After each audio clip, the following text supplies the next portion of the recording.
Thank you for joining me for Encountering Scripture, a series designed to help you create a personal and intimate understanding of this upcoming Sunday's Scripture reading. This is a study that you can do many times, do it throughout the week. You don't even have to really watch.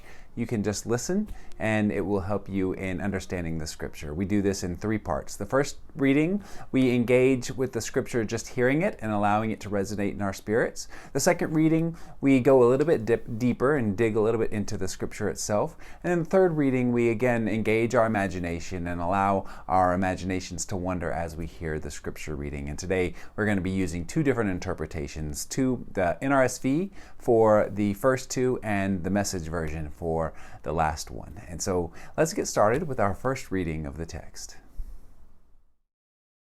In this first reading, I invite you to just listen to the story, just listen to the prophecy of Amos, and then allow whatever words and phrases that pop out, allow them to pop out. And I would advise you to have a piece of paper and pen nearby so that you can, after we're done, you can write some words and phrases that stick out to you. But let's hear now the prophecy of Amos from the 5th chapter, verses 18 through 24. Alas, for you who desire the day of the Lord! Why do you want the day of the Lord? It is darkness, not light, as if someone fled from a lion and was met by a bear, or went into the house and rested a hand against the wall and was bitten by a snake. Is not the day of the Lord darkness, not light, and gloom with no brightness in it? I despise your festivals, and I take no delight in your solemn assemblies. Even though you offer me your burnt offerings and grain offerings, I will not accept them. And the offerings of well-being of your fatted animals I will not look upon. Take away from me the noise of your songs. I will not listen to the melody of your harps. But let justice roll down like waters, and righteousness like an ever-flowing stream. So just take a minute, write down the words and the phrases that resonated with you, that stuck out for you as you heard the reading, and then you can take some time now to meditate on those words and phrases, or you can have them for later. As the week goes on, you can meditate on those words and phrases as you go throughout the week. Our second reading of the Scripture is where we dig in a little bit to the details of Scripture. And before we get into the reading, I want to provide a little context for the prophecy of Amos. We are reading a prophecy from the 8th century BCE, before Christ, or before the Common Era. And so Amos is preaching in the time of King Jeroboam II. During this time, we have 2 different kingdoms. Israel and Judah are 2 different kingdoms. Israel is the northern kingdom, and Judah is the southern kingdom, where Jerusalem is located. They were 2 different territories. And so Amos is a shepherd, and he is actually from the southern kingdom of Judah, but he is preaching to the northern kingdom of Israel. So though he's from the south, he's preaching to the north. And one thing you should know during this time is that during Jeroboam's reign, Israel was at the height of their territorial expansion, as well as their national prosperity. So they were really thriving as a nation. However, Amos is known as the social justice prophet, and that's because a lot of their expansion, a lot of their material wealth was done so on the exploitation of the poor and the vulnerable of society. So Amos is really speaking out against the northern kingdom's exploitation politically, economically, and judicially against the poor and the vulnerable. And so his whole prophecy, this whole book of Amos, you can really read. It's a series of judgments, of speech. Speeches of judgment, I should say. And they take the form of 2 parts. The first part is God's indictment of Israel's sins. So what is Israel doing wrong? And then the second part is a sentence of judgment with a prescription of God's judgment. So what's the penalty for the sins that they commit on the backs of the poor and the vulnerable? So that's kind of a quick glance at the context of the prophecy of Amos. So allow that to be in the back of your mind as you read this prophecy. And I would advise you to read the entirety of the 5th chapter because it gives some context going into our particular scripture. So hear this second reading, and I'll stop along the way to discuss some independent points. Alas, for you who desire the day of the Lord, why do you want the day of the Lord? It is not dark, it is darkness, not light, as if someone fled from a lion and was met by a bear, or went into the house and rested a hand against the wall and was bitten by a snake. Is not the day of the Lord darkness, not light, and gloom with no brightness in it? So a couple of things I want to point out first is right off the bat, Amos gets into the day of the Lord, and I think it's important that we understand the day of the Lord. The day of the Lord was a day where the people of Israel saw was a coming day of salvation. It was a day when God would rescue the people of Israel. But Amos here is taking a different look at the day of the Lord, and instead of a day of salvation, Amos sees the day of the Lord as a day of God's judgment. So we see he starts off talking about how the people of Israel are desiring this day of the Lord, but he's providing a warning. Do you really want the day of the Lord? It's really going to be a day of judgment, and he gives out a list of possibilities, ways to highlight the what one people think and what it is.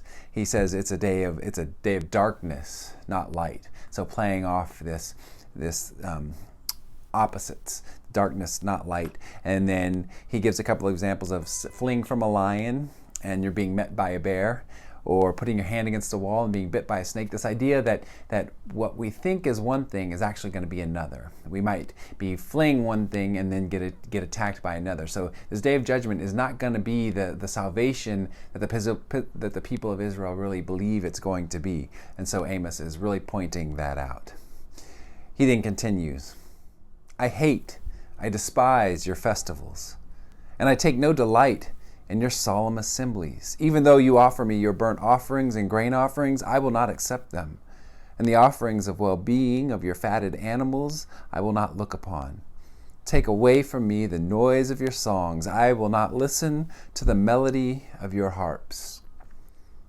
Here Amos is again carrying a theme that he has throughout his prophecy, and that is worship is useless if there is inequality, injustice, exploitation going on, and in your daily life you do nothing about it.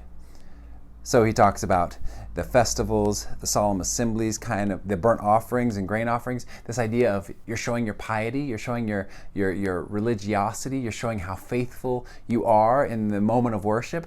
But then in every other aspect of your life, you are allowing all these other things to go on. You're not participating in trying to make the world a more just place. How can you offer God all of these offerings, all of these festivals, all of these burnt offerings, when in the everyday life, the poor are being made poorer?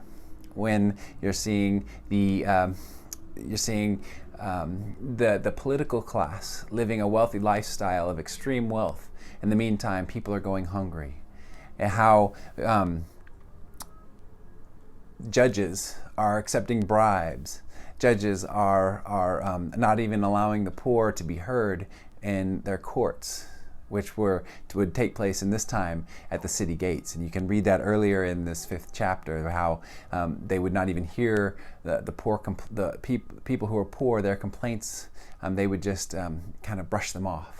And so here Amos is talking about your worship being useless if this inequality, this exploitation, this taking advantage of the poor and the vulnerable are taking place in society. And then he finishes with probably one of the most famous couplets in prophecy, where he says, "But let justice roll down like waters, and righteousness like an ever-flowing stream." This, of course, was made famous in our popular society that we have today through MLK's, Martin Luther King's "I Have a Dream" speech. You can probably hear the intonation of King speaking when you hear those words, "But let justice roll down like waters and righteousness like an ever-flowing stream." I think, I pointed this out before, but I think one thing that we want to realize is that righteousness is not some piousness. Righteousness in these days, in Hebrew, comes from the word tzedakah. And tzedakah is a word actually that goes more with justice than being right with God, than being pious, as we might think of righteousness as being. A Hebrew scholar said that a better way to interpret the word tzedakah rather than righteousness would be social responsibility, fulfilling one's obligation to others in society, particularly the most vulnerable. So righteousness is really goes along with justice more than it does this personal piety, this being right individually with God. It's actually about actions and fulfilling one's obligations. Finally, for this third reading of the scripture, we want to engage our imaginations. I invite you to you can close your eyes, you can take a soft glaze, but just simply hear the words of the scripture and allow your imagination to be guided by those words. Allow your imagination to take you wherever it wants to take you. We're going to be reading from the Message Bible for this third reading. We're going to be reading Eugene Peterson's translation of the Amos text. I want to warn you, at some point there is some strong language, some language about that could be triggering to you in regards to sexual assault, and so I want to give you a heads up on that before it just comes up and surprises you. This is a very vibrant, a very explicit translation of this text, which is shocking, and it's intended to be shocking as prophecy is intended to be shocking. So I invite you to simply close your eyes, take a soft glaze, and just listen to these words and allow your imagination to take you wherever you would like. Woe to all of you who want God's judgment day. Why would you want to see God, want Him to come? When God comes, it will be bad news before it's good news. The worst of times, not the best of times. Here's what it's like. A man runs from a lion right into the jaws of a bear. A woman goes home after a hard day's work and is raped by a neighbor. At God's coming, we face hard reality, not fantasy. A black cloud with no silver lining. I can't stand your religious meetings. I'm fed up with your conferences and conventions. I want nothing to do with your religion projects, your pretentious slogans and goals. I'm sick of your fundraising schemes, your public relations and image making. I've had all I can take of your noisy ego music. When was the last time you sang to me? Do you know what I want? I want justice, oceans of it. I want fairness, rivers of it. That's what I want. That's all I want. Now that we've engaged the scripture in 3 different ways, I would like to provide some application points so that we can continue to study this text throughout the week. So here are some application points I would guide you to engage throughout this week as you go further in your study. First, continue your meditation on words or phrases that resonate in your spirit as you read the passage. You took those words down earlier on our first reading. Take some time throughout the week to meditate on those words or those phrases and allow them to speak to you, allow the Spirit to use them to speak to you throughout the rest of this week. A second question you could apply towards application is, why do you think God, through Amos, is so harsh on religious people? What is the critique, and is it still valid in today's world? Really take some time to think about how critical he is, God through Amos, how critical God is to people, the religious community. And actually think about if that critique is still valid in today's world and why. Finally, consider the needs of your own community. What would it look like for you and or the church to live out God's calling for justice and righteousness on this particular need? Really take some time to think about your own community and apply Amos's prophecy to your own community. And that's our quick look at Amos. I hope that you will spend some time throughout this week engaging with the scripture and then join us on Sunday as we worship around this scripture. And I'll be preaching from this scripture. Allow Amos's prophecy to really preach to you this week. Thank you for joining me, and I wish you all the best and hope that your week is blessed and that this scripture really truly speak to you.